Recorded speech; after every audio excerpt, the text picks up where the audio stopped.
the food, first I would like to say something. Oh! Yes. Okay. I would like, this party is actually, there's no actual reason for having a party, but it's just a get-together. And with this party, we've been doing this for a long time. For our stays, I would like to to dedicate or to remember the people that were here once. Every occasion they're here. So especially Carmela. She's, yes, we have to remember her because walang lechon.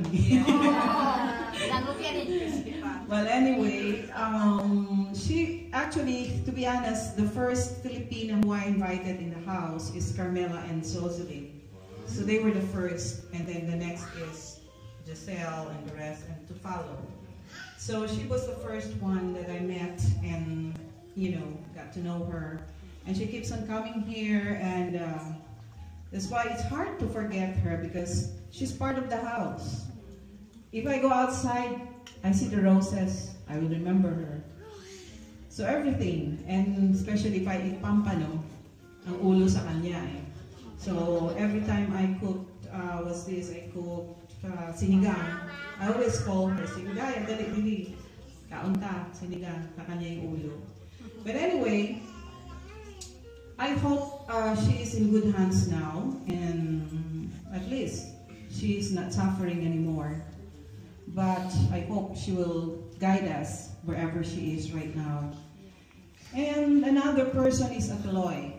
Ateloy is also a big part of the party because she's always there. I don't know if a few people know her very well. You thought that she is was the suplada in Mataray. But she is a very sweet person and very thoughtful and very, very generous, if you know her that well. So she's the person that I knew that at first I thought she's like that, because first impression sometimes, ganun. Kahit ako din suplada din. But anyway, I will remember her in every occasion that we are having. So with that, I would like to thank bless you. I would like to thank everyone. Bless us, O Lord, this food, and we give you thanks for all the food that we receive from you, from your goodness to Christ our Lord. Amen. Amen.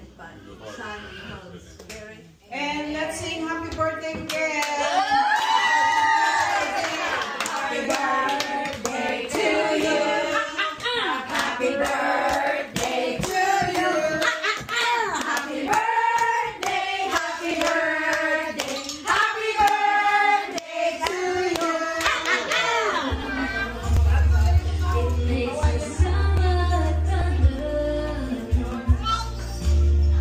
It makes me feel like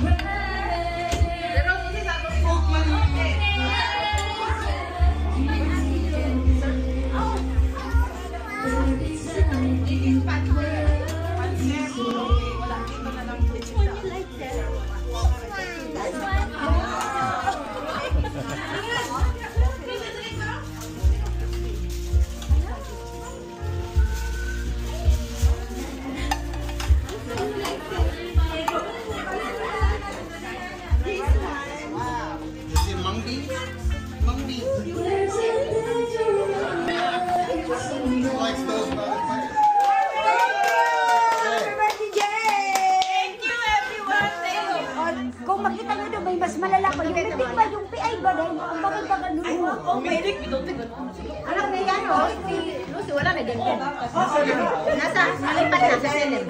Masarap pa yun. Next!